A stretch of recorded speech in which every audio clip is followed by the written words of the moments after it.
This is the listening test for levels from 3 to 5 of the Vietnam 6 level language proficiency test. There are 3 parts to the test. You will hear each part once.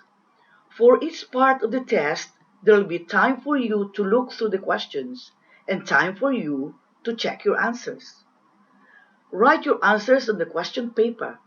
You will have 5 minutes at the end of the test to transfer your answers onto the answer sheet. The recording will now be stopped. Please ask any question now, because you must not speak during the test.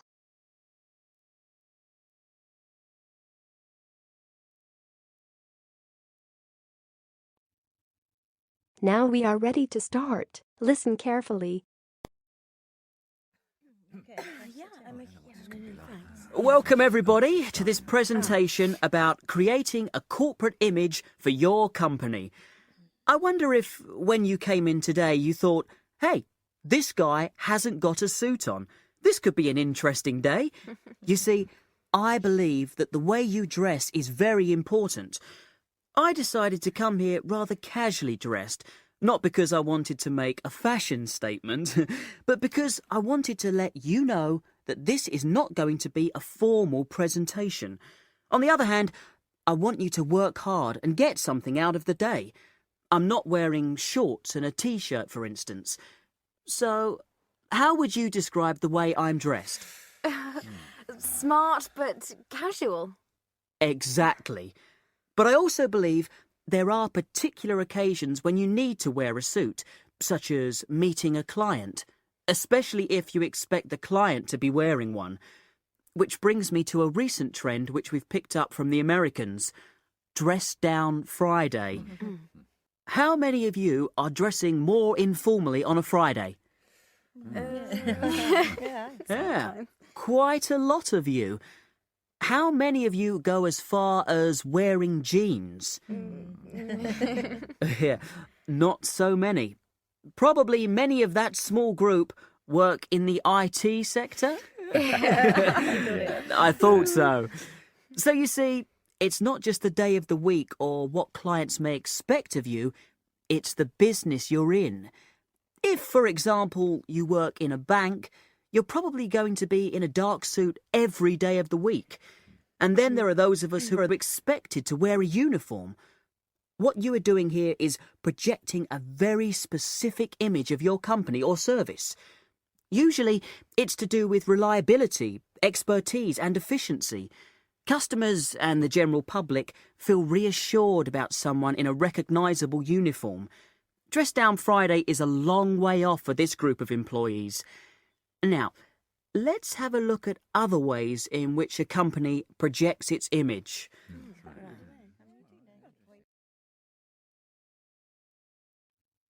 Now we are ready to start. Listen carefully.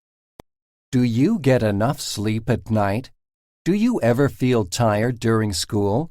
You may not be the only one. According to the National Sleep Foundation, kids aren't getting enough sleep, and it's affecting how they do in school. Experts say that kids need about 10 hours of sleep each night. Your body needs sleep so it can rest for the next day.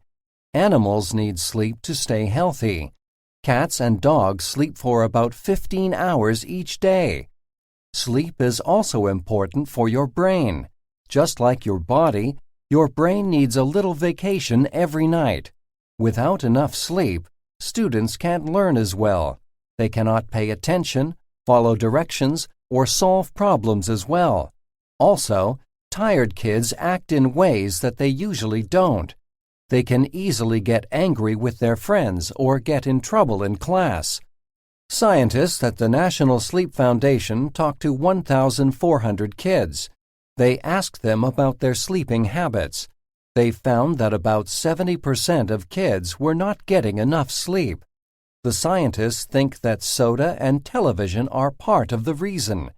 Drinks like cola, coffee, and tea have caffeine in them. Caffeine makes people stay awake. Kids who had drinks with caffeine got less sleep than other kids. Television is also a problem.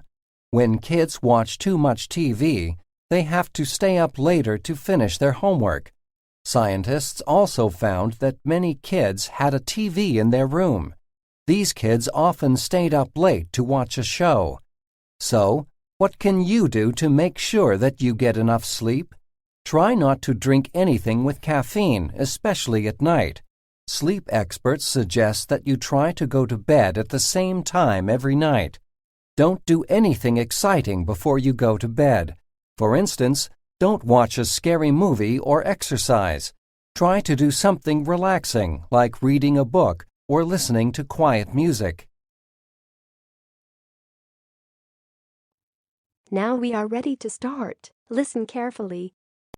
If you have ever seen the Northern Lights, you know that they are one of nature's most beautiful sights. People often describe seeing a faint glow appear on the horizon in the night sky. Then they may see wonderful colors such as green, red, blue, or purple stretch across the sky. The shape of the Northern Lights can be straight lines, or it may be curved like the letter S, or round, just like a wheel. The colored lights and shapes move across the night sky like ocean waves. No matter what the color or shape is, the Northern Lights are truly an amazing sight. Many people know them by their common name, the Northern Lights. But do you know the meaning of the real name? The scientific name for the Northern Lights comes from Latin. It is Aurora Borealis. In English, the Latin word aurora translates to dawn, which means early morning.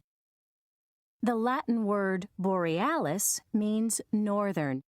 So Aurora Borealis can be translated as northern dawn, which describes the look of the northern sky in the very early morning. If you have never seen Aurora Borealis, you are not alone. This natural phenomenon is not common in most parts of the world. In fact, many people travel or go on tours to places where they can see the Northern Lights. Where are these places? The best place to see Aurora Borealis is near the North Pole, the northernmost point of Earth, especially in areas such as northern Greenland, Scandinavia, and Alaska. Many years ago, before modern science, people developed stories, myths, and legends to explain natural phenomena, such as Aurora Borealis. Finnish people called them foxfires and believed the lights were caused when foxes made fires to keep warm. The Inuit people of northern Canada and Greenland believed that the aurora was the dance of animal spirits such as deer, seals, and whales. The way the Northern Lights work is similar to a neon sign. Gas travels along magnetic lines. The lights occur when electric particles, electrons, collide with gas atoms, causing the atoms to give off light. The result is the amazing sweeps and waves of color that you can see. It's a wonderful sight if you happen to be in the right place at the right time. That is the end of part 3. Now you have 5 minutes to check your answers and transfer your answers onto the answer sheet.